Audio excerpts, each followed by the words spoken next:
Olá, boa tarde. Eu sou professor da UFPR e atuo no departamento de informática já há vários anos. Estudo esse tema de inteligência artificial desde a minha graduação em 1991, mais ou menos eu comecei. E eu vou contar uma historinha para vocês aqui que envolve de onde começou, né? Por que a gente está nesse cenário, como é que chegamos aqui e algumas perspectivas e contar um pouco como é que eu vejo essas novas tecnologias aí que vocês estão usando no dia a dia, né? Já esses chats GPT da vida. Eu vou começar com uma breve história aqui e vou resgatar lá na filosofia alguns eventos, algumas pessoas que têm relação com essa questão. Acho que o primeiro registro aí que a gente tem é lá de Aristóteles, quando ele começa a discutir com ali o seu entorno, né, seus colegas, como é que funciona essa nossa capacidade racional, quer dizer, como é que funciona o pensamento, né? É quase que tem a ver com as origens aí da própria filosofia, né, essa discussão. Mais tarde, dentro ainda dessa linha, no estudo da filosofia, no século XVII, o Descartes ele propõe um problema central nessa questão da racionalidade humana, né? A relação entre a mente e o corpo. Ou seja, será que a mente é de fato uma entidade separada, o corpo é outra coisa? Como que essa questão funciona? Tem a ver com o entendimento dessa racionalidade, da nossa capacidade cognitiva, do que a gente chama de inteligência. No século XIX, uma linha de pensamento chamada positivismo vai por um caminho que tem muito a ver com o que está acontecendo agora, que todo conhecimento ele é gerado a partir das informações que a gente coleta do ambiente, dos nossos sensores, né? E é assim que a gente constrói, né, a nossa estrutura cognitiva. Veja que isso aí é tudo dentro da própria filosofia. Na matemática, também no passado, né, no século XIX, que já é uma consequência do próprio estudo da filosofia, a disciplina da lógica ela começa a existir dentro da filosofia e depois ela ganha corpo próprio dentro da matemática. Então, lá no século XIX começa essa formalização dessa lógica como uma ferramenta para poder capturar essa capacidade cognitiva nossa, né? Qual que é a ideia que está por trás? Bom, se eu conseguir formalizar, que eu consigo definir como é que funciona esse processo, essas regras, eu consigo mecanizar ele, eu consigo automatizar, eu consigo construir artefatos que vão resolver problemas e se comportar de forma inteligente. Em 1928 surge a primeira formalização de um problema central dentro da lógica, chamado consequência lógica. Basicamente é eu saber se uma determinada afirmação, sentença, ela é consequência de um conjunto de crenças, de uma base de conhecimento, ou seja, as coisas que eu sei, eu consigo derivar informações e saber que aquilo tem um encadeamento causal, né? Existe uma estrutura lógica por trás. Esse problema pela primeira vez foi proposto em 1928 e nessa época a gente não tinha computadores, né? Os computadores são um pouco depois. Então, o pessoal da matemática estava interessado em formalizar essa questão do raciocínio. E esse era o problema central. Resolvido esse problema, a gente teria uma alternativa para tornar esse processo racional dentro da lógica uma coisa automática, né? Mesmo antes de pensar em máquinas. Em 1931 tem um outro resultado interessante. O Gödel ele mostra que essa lógica formal, precisa, para representar conhecimento, para fazer inferência, né, onde esse problema da consequência lógica é central, essa linguagem formal, essa linguagem precisa da lógica, ela tem problemas estruturais internos graves, né? Ele mostra que essa representação ela não se sustenta por ela mesma. Existem algumas afirmações que é impossível decidir se aquela sentença, se aquela afirmação é de fato consequência lógica ou não, ou se é um teorema daquela teoria ou não. E isso meio que é um balde de água fria no estudo dessa área da lógica. Bom, a gente tem uma linguagem que a gente achava que era preciso o suficiente para capturar, né, essa capacidade racional, e aí a gente mostra que essa estrutura tem defeitos internos. Voltando no tempo de novo, daí mais especificamente na questão da engenharia, ou seja, da construção dessas máquinas que nos interessam, acho que o primeiro registro é do Babbage, de 1822. Ele propõe e constrói uma máquina que não é exatamente uma calculadora mecânica, mas é uma calculadora que faz contas muito refinadas. É o primeiro artefato que está muito perto do que a gente considera hoje um computador. Né? Em 1837, ele faz o projeto de uma nova máquina, uma máquina mais poderosa ainda. Ele não constrói essa máquina, isso aqui são artefatos mecânicos, né? Então, assim, cheio de engrenagens, roldanas, cabos e tudo mais. Essa máquina analítica ele não construiu, mas a especificação dela gerou como consequência, né, um estudo da Ada Lovelace. Ela era das poucas mulheres na época que, né, podia frequentar uma universidade ou era aceita, basicamente porque ela fazia parte da nobreza inglesa. E ela pega esse trabalho do Babbage da máquina analítica e dá um entendimento para o funcionamento daquela máquina que nem o Babbage tinha exatamente essa ideia. Ela percebe que essa máquina é capaz de manipular símbolos, tá? E com isso ela, nas anotações que ela fez do lado do relatório dele, foram os primeiros que a gente considera hoje os primeiros programas que foram feitos. Então a Ada foi a primeira programadora, né, a existir mesmo antes dos computadores, isso em 1842. Depois eu acho que o grande marco talvez um dos grandes gênios aí do século XX, que é o Alan Turing.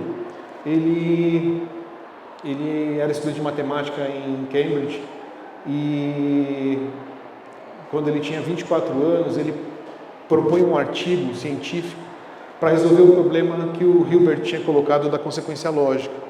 Ou seja, ele apresenta um jeito de resolver aquele problema, ou seja, ele apresenta um jeito de tornar mecânico um procedimento para resolver esse problema central da lógica, para poder fazer inferência. E esse modelo que ele apresenta é chamado de máquina de Turing hoje. E a gente considera que esse trabalho de 1936 do Turing, ele funda uma nova ciência, uma coisa que não é matemática, que não é engenharia, que é uma outra coisa. Ele funda o que a gente chama hoje de ciência da computação. Uma nova disciplina de estudo, uma nova ciência foi fundada por esse trabalho. Começa a Segunda Guerra, o Turing é chamado para construir computadores de uso específico. Acho que talvez vocês tenham assistido alguns filmes aí, tem um filme que chama Jogo da Imitação, que fala da vida do Turing na época da guerra, as máquinas que ele fez para decodificar as mensagens criptografadas dos alemães e tudo mais. E depois da Segunda Guerra ele volta para a universidade onde ele se formou, para Cambridge, para ficar um ano fazendo pesquisa, e ele começa a estudar, o tema de estudo dele era cérebros artificiais e aprendizado. E em 1949 surgem os primeiros computadores, então é contemporâneo. Ele trabalhou em alguns projetos de computadores que foram criados nessa época. Em 1950 ele publica um artigo que é basicamente a juntado de todos os resultados desse trabalho que começa em 1947, e a primeira seção do artigo chama O Jogo da Imitação, que é o nome do filme, e ele propõe aqui um teste que depois ficou sendo chamado de teste de Turing, que é verificar se uma máquina, se uma inteligência artificial, ela se passa por um humano, simplesmente com o uso da linguagem. Então ele começa a discutir que a linguagem é uma questão central nessa nossa capacidade cognitiva. Então, assim, a proposta dele, uma máquina passaria no teste de Turing se ela conseguisse enganar um outro humano.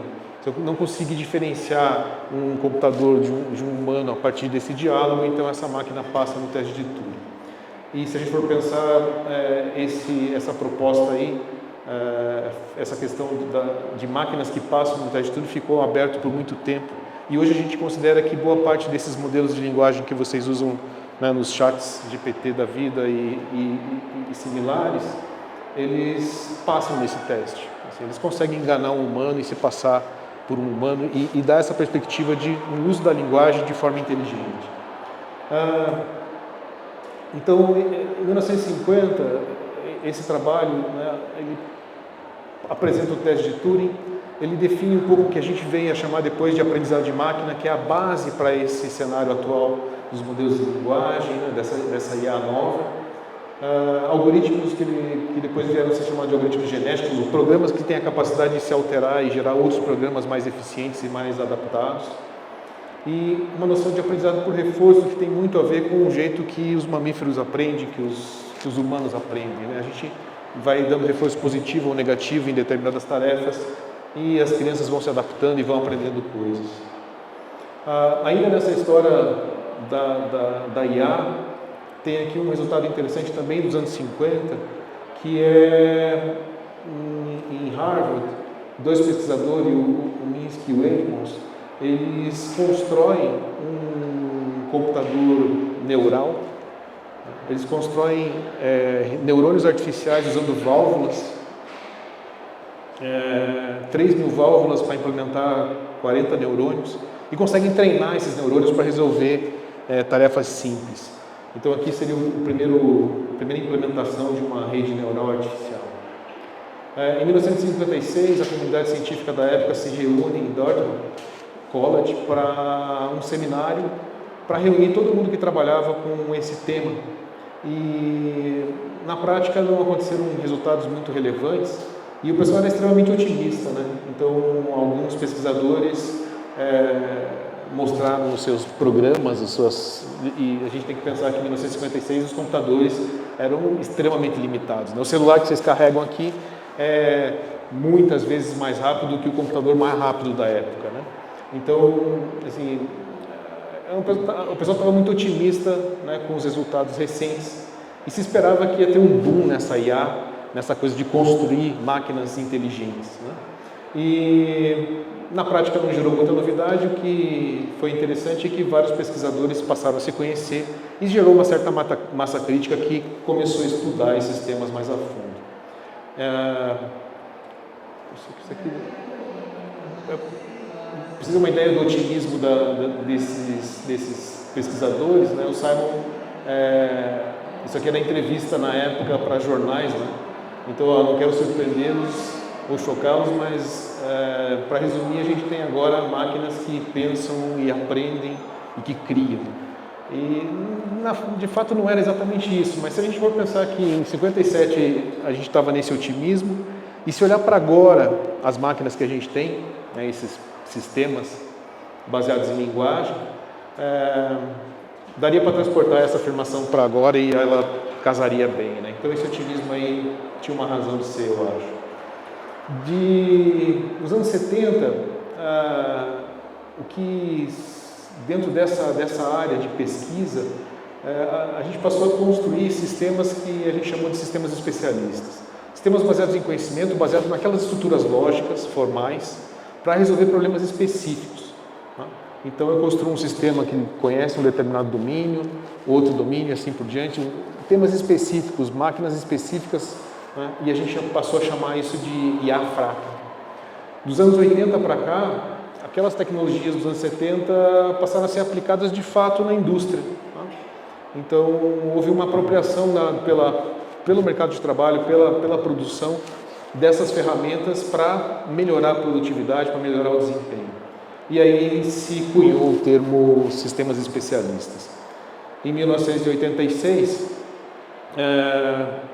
aquela ideia de construir redes neurais artificiais, ela é retomada, porque aquele tema tinha sido abandonado na área de pesquisa por muitos anos, porque era muito difícil, não existia capacidade computacional suficiente para conseguir treinar modelos baseados em redes neurais que resolvessem problemas relevantes. Em 86, com uma ideia nova, um algoritmo novo para esse tipo de treinamento, esse estudo é retomado. De 95 para cá, essa área passa a atuar na perspectiva de agentes inteligentes. Então, a gente já está falando de artefatos que vão atuar como agentes que interagem com outros ou que atuam no ambiente. um pouco tem a ver com coisas de robótica e tudo mais, e retoma-se o estudo de uma inteligência artificial da perspectiva mais geral. Quando eu digo IA geral aqui, é comparado com o que a gente considera como inteligente. Uma máquina que tem a capacidade de resolver problema de uma maneira parecida com o que a gente faz. De 2001 para cá tem uma mudança significativa nesse cenário. De 2001 para cá, por causa da internet, a gente tem grandes volumes de dados disponíveis. Muitos textos, muita coisa, muita informação, muito conhecimento representado computacionalmente. E aqui tem uma contribuição também dos videogames. Por causa dos videogames, passa-se a ter capacidade computacional enorme. Né? Nessa época começam a surgir as placas de vídeo, as placas gráficas, as aceleradoras gráficas, né? Que a gente usa nos videogames, tem nos celulares agora, que faz a coisa funcionar muito rápido. Esses equipamentos passaram a ser usados para fazer processamento desse grande volume de dados. Isso aqui tudo dentro da pesquisa científica, não exatamente como produtos nas empresas, né? Tudo dentro das universidades ainda. Eu vou fazer uma ruptura aqui de 2001 para cá, então esse é o cenário. Eu vou parar um pouquinho de falar dessa história um pouco mais dentro da ciência, da matemática e da filosofia e falar de uma outra faceta dessa IA que vem da ficção científica. Então acho que uma das referências, não sei se vocês conhecem, mas é um autor chamado Isaac Asimov. Ele publica em 1950 um livro chamado Eu, Robô, e nele ele propõe as leis da robótica, não sei se já ouviram falar sobre isso. Basicamente definir requisitos mínimos para o funcionamento desses agentes inteligentes dentro da nossa sociedade. Qual que seria o papel desses robôs? Mas da perspectiva da ficção científica, porque essas leis não têm nenhuma aderência à realidade. Ou seja, o que está se fazendo hoje, da perspectiva de construção de sistemas inteligentes e de robôs, não há respeito a essas regras. Né? Depois ele, num outro livro, ele propõe uma lei zero em 1983. Mas aqui é só para dar um exemplo de que essa ideia dos autômatos, das máquinas inteligentes e tal, ela surge tanto na ciência quanto dentro da ficção científica. E na ficção científica ela dá um viés mais humanizado para esses artefatos. Um outro marco que eu acho bem interessante, que não sei se vocês conhecem, é de 1968. Essa é uma cena de um filme chamado 2001, Odisseia no Espaço. Não sei se vocês chegaram a ver. É um filme belíssimo assim, em termos de construção. Se a gente pensar que hoje tudo que a gente assiste no cinema é gerado artificialmente por computação gráfica, ou quase tudo, né? Esse filme aqui não tem nada de computação gráfica, é tudo filmado, tudo maquete, e é uma história bem interessante. E é a primeira vez que surge no cinema uma inteligência artificial consistente, que tem a ver exatamente com o que estava acontecendo em termos de ciência.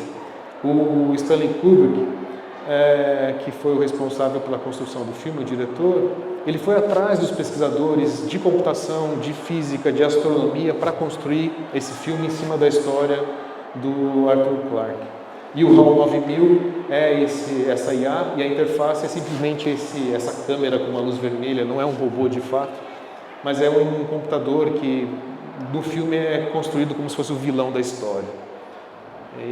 É a primeira IA, vamos dizer assim, a primeira IA na ficção científica no cinema que tem alguma consistência com o que estava se pesquisando na ciência. Esse aqui já é um outro filme que fala de uma outra perspectiva de uma inteligência artificial que é mais apocalíptica, né? Esse se chama Exterminador do Futuro, é de 1984. A IA que está por trás aqui chama Skynet, ela que controla esses robôs assassinos que viajam no tempo. E é um filme interessante porque é a primeira vez que aparece essa IA como uma vilã apocalíptica, né? Essa mesma IA apocalíptica aparece depois num outro filme chamado Matrix, em 1999. O Matrix é um sistema, um simulador onde as pessoas estão imersas e um dos personagens é uma inteligência artificial chamado Agente Smith. E esse Agente Smith, ele tem uma personalidade questionável, assim, meio mau caráter. Ele tem uma agenda própria, independente da estrutura do simulador da Matrix. Um outro filme que eu acho bem interessante e é mais recente, chama Ela, e tem uma IA que é um sistema operacional. E essa está muito perto do que a gente está vendo acontecer hoje, né? Você conversar com a máquina e tal, você interagir. E o filme é um filme belíssimo que gira em torno dessa interação entre esse personagem e uma IA chamada Samantha, que não tem corpo, ela é um sistema operacional. E ele interage via voz. E ele fala e escuta a interação dele a partir de um fone de ouvido. Esse aqui é um outro mais recente ainda, de 2014, se chama Ex Machina. E essa IA é bem interessante porque o filme gira em torno do teste de Turing. Verificar se essa inteligência artificial chamada Ava, ela passa no teste de Turing. E o filme é bem interessante também. Bom, só para dar uma ideia que na ficção científica a gente sempre humanizou esses artefatos. E eu acho que o que está acontecendo hoje com o mercado, ou seja, que se apropriou dessas tecnologias, com as Big Techs, é vender esses artefatos de fato como humanizados. Assim, interessa, é uma questão de marketing. E quanto mais a gente achar que aquilo ali se comporta como humano, maior aderência vai ter, mais interesse vai ter, mais gente querendo usar. Tá? Mas não é bem assim que acontece no que está por trás. Então aqui tem uns marcos interessantes, resgatando a questão histórica agora, e eventos que a mídia acabou valorizando. Em 1997 foi a primeira vez que aparece um programa que joga xadrez e consegue vencer um grande mestre. Então esse aqui é um marco, um sistema da IBM chamado Deep Blue. Ele ganha de um grande mestre de xadrez, o Kasparov, e o Kasparov fica revoltado com essa partida porque ele não acreditou que ele perdeu para uma máquina. Né? Ele achava que tinha pessoas por trás manipulando o processo lá, ou conduzindo a máquina. Em 2011, um sistema também da IBM vence um jogo de perguntas e respostas tipo Show do Milhão, assim. E também aí já é um marco surpreendente, porque aí é um sistema que consegue responder perguntas sobre qualquer tema, sobre o que passou no capítulo de ontem da novela, por exemplo. Né? Então, assim, coisas que a gente achava que não era tão simples ou que não seria possível, passam a se tornar realidade com esses sistemas computacionais. Um outro resultado que eu acho bem interessante, em 2016, quando o Deep Blue ganha do Kasparov, o Kasparov é um grande mestre de xadrez. Jogar xadrez é um jogo super complicado, mas existem jogos mais difíceis ainda. E da perspectiva de construir programas para jogar esses jogos, não é uma tarefa trivial. E em 2016, o pessoal do Google, ele constrói um programa chamado AlphaGo, que vence um grande mestre de Go. Go é um jogo mais difícil que xadrez em termos de combinatória, de possibilidades, e computacionalmente muito mais complexo. Então, esse é um marco interessante. E esse programa, ele estudou as partidas, todas as partidas registradas de Go disponíveis, e em cima dessas partidas conseguiu fazer inferência sobre como jogar melhor. Basicamente, é um programa que aprendeu com os jogos humanos. Foi lá, entendeu como é que os humanos jogam e passou a jogar melhor que um humano. No ano seguinte, o Google pega e faz o seguinte: não, eu não quero ensinar esse programa a jogar com os jogos humanos. Eu queria que ele aprendesse a jogar sozinho. Então eles construíram um programa chamado AlphaZero, que é um sistema que joga tanto xadrez quanto Go, quanto outros jogos complexos, só que aprendeu a jogar sozinho. Então, foi evoluindo sozinho durante 24 horas de treinamento, jogando ele contra ele mesmo nessas fazendas de computação do Google, esses cenários de supercomputação. Esse programa ganhou do AlphaGo, passou a bater o AlphaGo. E depois que ele foi refinando o seu treinamento, alguns analistas de jogos de xadrez, analistas de jogos de Go, pegaram para ver as partidas do AlphaZero e chegaram à conclusão que é um outro jeito de jogar, não é um jeito humano de jogar. Então, assim, essas máquinas conseguiram extrair características desses jogos, estratégias que os humanos não conhecem, que os humanos não usam. E aqui começa uma primeira ruptura com essa coisa da IA humanizada. A gente começa a ter artefatos que ou resolvem problemas super difíceis que demandariam um processo inteligente para resolver, só que sem ter nenhum paralelo com o jeito humano de fazer. Então aqui a coisa começa a ficar um pouquinho mais interessante. E ainda, são sistemas que não têm capacidade cognitiva como a nossa. É um sistema específico para esses jogos, ele aprendeu a jogar sozinho. Em 2017 surge a primeira proposta para resolver um problema bem sério que já existia desde os anos 60, que é processamento de linguagem natural. Como é que a gente faz a máquina interagir com o humano a partir da língua humana, não a partir dos programas. Eu quero me comunicar, eu quero interagir com esses sistemas. Então, essa sempre foi uma área de estudo dentro da área de inteligência artificial, só que só em 2017 surge uma arquitetura, uma proposta que muda esse cenário drasticamente. Então, o Google propõe uma arquitetura chamada Transformer, que sustenta hoje todos os modelos de linguagem que a gente usa, esses chats e tudo mais. E de 2017 até hoje, essa coisa foi evoluindo muito rápido. Em 2018, o próprio Google implementa uma ferramenta mais poderosa em cima dessa ideia chamada BERT, e essa ferramenta passa a analisar e gerar conteúdo e, de certa forma, resolver problemas de linguagem natural em 70 línguas diferentes. E começa a capturar questões essenciais da língua humana, independente se é português ou espanhol ou inglês, ou seja, existe alguma coisa estrutural interna ali que essas ferramentas conseguem capturar e que funcionam bem. Em 2019 surge o GPT-2 e ele foi treinado com 8 milhões de páginas na internet. Não é grande coisa, para a época era um cenário bem complexo. As máquinas evoluíram bastante de 2019 para cá. Mas tem umas histórias interessantes em torno do GPT-2 da OpenAI, que seria talvez a primeira versão aí que mostrou resultados impressionantes. Eles deram essa ferramenta para alguns jornalistas da BBC e esses jornalistas propuseram um texto, um parágrafo como um briefing, dizendo, olha, foi encontrada uma manada de, não sei se é manada o termo, mas um grupo de unicórnios nos desertos do Chile. Essa era o briefing. E esse modelo GPT-2 gerou um texto jornalístico, né, com o nome do pesquisador que encontrou os unicórnios, toda uma história em torno, né, vários parágrafos sobre esse texto. Esse texto foi analisado por esse pessoal e chegaram à conclusão que, de fato, aquilo ali tinha cara de um texto jornalístico e se passaria por um texto humano sem nenhum problema. Veja que não há nenhum contato entre essa história, o próprio briefing já é um cenário impossível, né? Ou seja, unicórnios não existem, mas esse modelo de linguagem gerou um texto em torno desse argumento, né? Porque dentro daquelas 8 milhões de páginas provavelmente existiam alguns textos que falavam sobre unicórnios e sobre os desertos do Chile e sobre tudo isso, né? Então, depois a cada ano ou a cada mês agora, né, mas a cada ano foram surgindo novos resultados relevantes nessa área, e esses modelos cada vez ficando maiores. Esse número de 175 bilhões de pesos dá para entender como o número de estruturas internas desse sistema que tem que ser calibradas, tem que ser treinadas para esse modelo poder funcionar e ter o desempenho que tem. E esses cenários vão evoluindo e vão aumentando.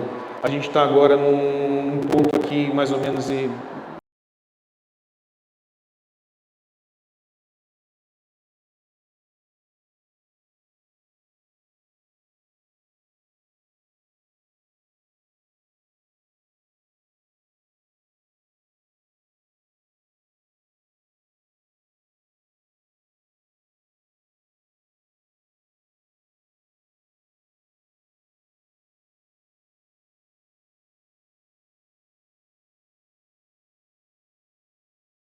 Então, essa evolução aqui envolve coisas como, em 2021, surge um sistema que, a partir de textos, gera imagens.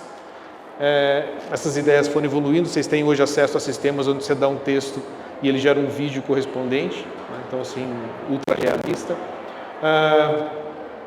Em 2022, surge uma questão bem interessante, um vazamento interno de um produto do Google chamado Lambda. Vaza um relatório de um engenheiro que estava testando esse sistema. E o engenheiro questiona se esse modelo de linguagem tinha se tornado autoconsciente ou autorreferente. de novo, uma perspectiva de entender esses modelos como humanizar, né, esses cenários.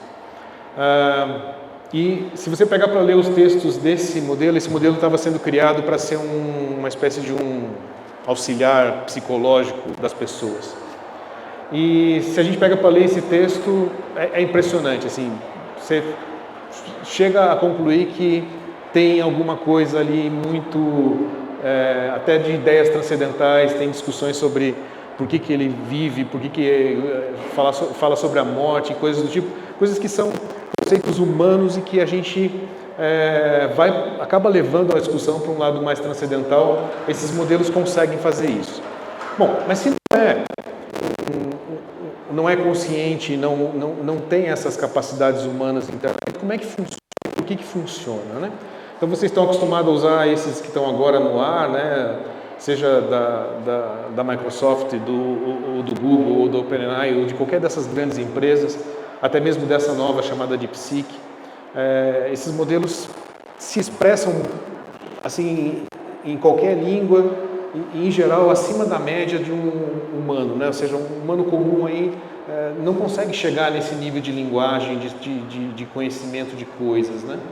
Então, eu gosto de olhar para esse cenário como esses modelos de linguagem, eles são como papagaios estocásticos. Ele vai te dar a resposta mais provável para a pergunta que você fez, dentro de tudo aquilo que conheceu. E por que ele funciona diferente de um humano médio, né? Porque a quantidade de textos que foi fornecido para treinar esse modelo é muito maior, né? Mas ele se comporta do mesmo jeito. Pode ser que você faz uma pergunta para mim, eu não tenho domínio daquele tema, tá? Eu invento uma resposta qualquer porque eu tenho segurança para responder aquilo, ou eu tenho uma crença que me faz responder aquilo. Pode ser que a minha resposta não tenha aderência à realidade, porque eu não domino aquele tema o suficiente para dar uma resposta. O que essas máquinas fazem, e tem muita gente reclamando que essas máquinas alucinam, né? Porque é uma expectativa que toda resposta que venha dali seja correta, verdadeira, certa. E quando não tem aderência à realidade, quando ele me responde uma coisa completamente maluca, eu digo que ele está alucinando. No laboratório que a gente trabalha, teve uma aluna que estava no final do doutorado dela, e num dia desses de reuniões de trabalho, eu perguntei se ela já tinha perguntado para o ChatGPT se ele conhecia algum artigo que relacionasse um tema A com o tema B. O doutorado dela é exatamente fazer a relação entre o tema A e o tema B. E na hora o ChatGPT responde assim, eu conheço. E você pode citar alguns exemplos? Ele cita 3 artigos. Essa menina, tá ali, né? Essa aluna do doutorado, ela já dá uma fraquejada, tipo assim, estragou meu doutorado, tem que ser inédito e tem 3 artigos. E os títulos dos artigos eram perfeitos desse relacionamento entre o tema A e o tema B. Os autores dos artigos eram autores que a gente conhecia, porque a gente estava estudando esses temas. E no final nenhum dos artigos existia. Então, basicamente, o modelo me deu a resposta que eu queria. Eu fiz uma pergunta e veja que o jeito que a gente passou a usar, né, agora tem um negócio que chama engenharia de prompt, que você gasta um baita esforço fazendo a pergunta perfeita, mas quando você chega na pergunta perfeita, você já sabe a resposta, no final das contas. E o modelo vai te dar exatamente a resposta que você está esperando, né? Então, assim, eu acho que a gente tem que parar de humanizar esses artefatos, né? Assim, a questão do humanizar tem muito mais a ver com marketing do que com, de fato, como aquilo funciona. Aplicações, quem sustenta essa indústria é a indústria de uso militar, sempre a evolução tecnológica foi financiada por esse caminho, né? E existem cenários onde esses sistemas de inteligência artificial são dominantes já. Sistemas de vigilância, sistemas de recomendação, ou seja, essas coisas aqui não tem mais humanos cuidando, né? A gente tem máquinas fazendo análise facial nas ruas e detectando padrões. Robôs autônomos é um negócio que tem evoluído muito. Volta e meia a gente vê um vídeo de um cachorrinho carregando uma metralhadora subindo parede, né? Ou coisas mais assustadoras ainda nesses robôs autônomos militares. A parte de reconhecimento de imagem e reconhecimento de linguagem já está no nível humano ou acima do nível humano para reconhecimento de imagens. No entendimento da linguagem ainda há problemas para resolver. Por exemplo, ironia não é uma coisa trivial, mas também não é uma coisa trivial para humanos, né? Então, se eu pegar e mostrar minha camiseta para uma IA dessa, não tenho certeza que vai ficar claro que é uma ironia, tá? Assim, mas também para uma boa parte dos humanos, às vezes também não fica claro. Então, ainda tem muita coisa para se evoluir. Na parte de síntese de linguagem, a gente está num cenário bem interessante e que vai afetar o trabalho de um bocado de gente. Então, assim, essas máquinas escrevem bem, escrevem muito bem, revisam muito bem. Ou seja, tem uma capacidade de analisar e processar a linguagem natural que não se esperava que ia chegar nesse ponto tão rápido. Para onde que vai esse cenário? Daí aqui um pouco de bola de cristal, futurologia e algumas preocupações daquela época lá dos anos 50 e 70.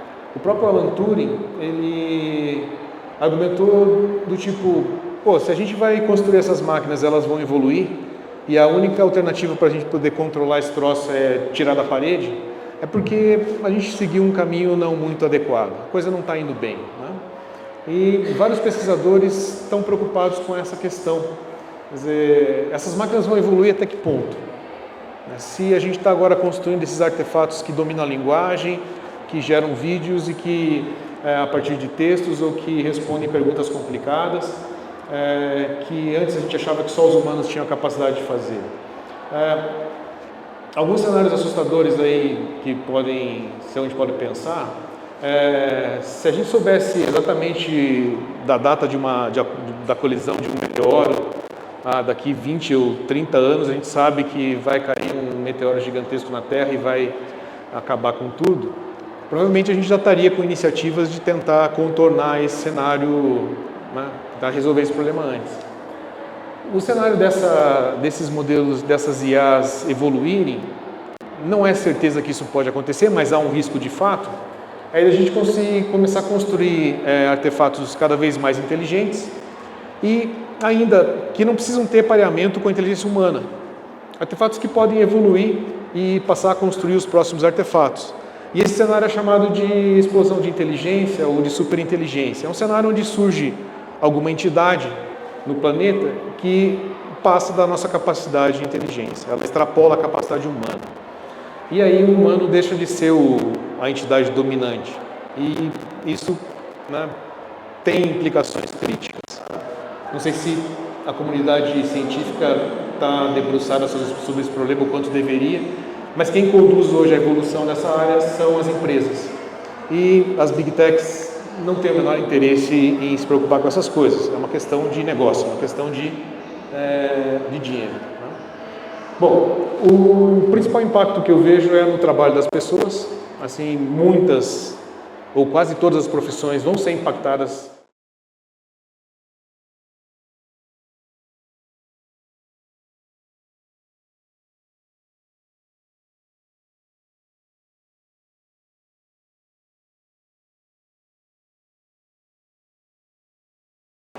Diferente de um cenário de revolução industrial, onde eu tenho máquinas que vão substituir ali o trabalho braçal mais pesado, aqui a gente está falando de artefatos que vão substituir uma faixa da sociedade que não é a parte básica da pirâmide, né? É um pedaço ali que tem uma formação, que estudou um bocado de coisa, que vai ser substituído porque essa é mais eficiente. Ou então vai mudar de perfil, porque essas ferramentas estão sendo vendidas como ferramentas para aumentar a produtividade, né? Então começa a ter consequências do tipo assim, aumenta a produtividade, gera mais riqueza, mas essa riqueza vai parar onde? Né?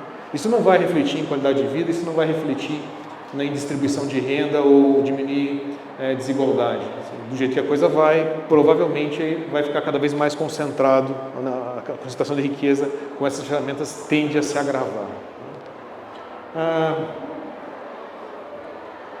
Uma última coisa que dessa questão da futurologia da bola de cristal, né?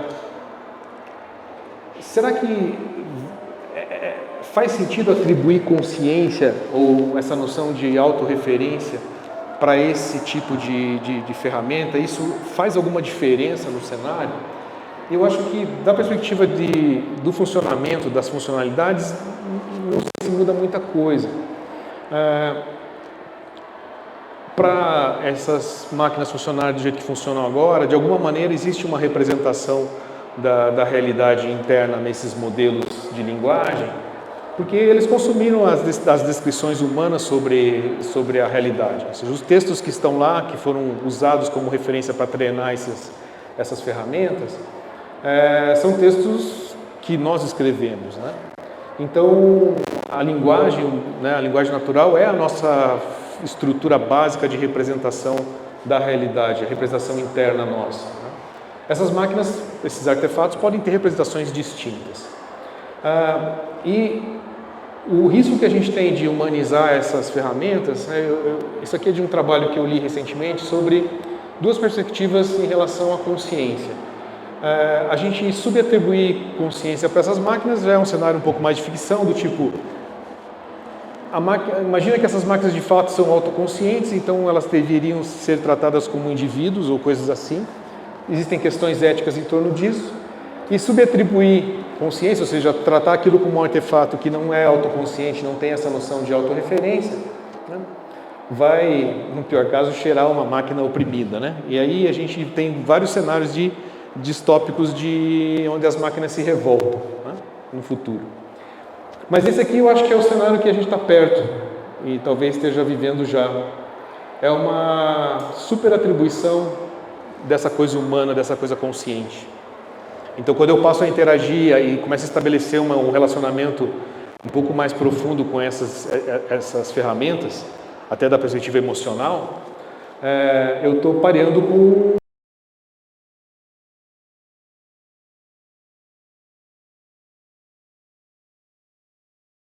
E se eu tiver muita gente dessa perspectiva de estabelecer essa relação de confiança, qualquer recomendação que venha, qualquer comentário que seja feito por esses sistemas, eu vou receber eles do mesmo jeito que eu recebo de um amigo que eu confio, né? Então, aqui tem uma questão bem interessante de manipulação de massa, de marketing, de coisas do tipo, né? Assim, das coisas que eu tenho visto do jeito que está se vendendo essas ferramentas, a gente está indo por um caminho de cada vez mais humanizar esses artefatos, exatamente para deixar as pessoas mais confortáveis e que eu acho que é um tanto nocivo criar uma certa relação íntima ou de dependência com essas ferramentas. Bom, acho que não sei se eu estourei meu tempo aí, mas já cheguei nas coisas que eu queria falar. Se vocês tiverem perguntas, a gente pode abrir para discussão. Fiquem à vontade.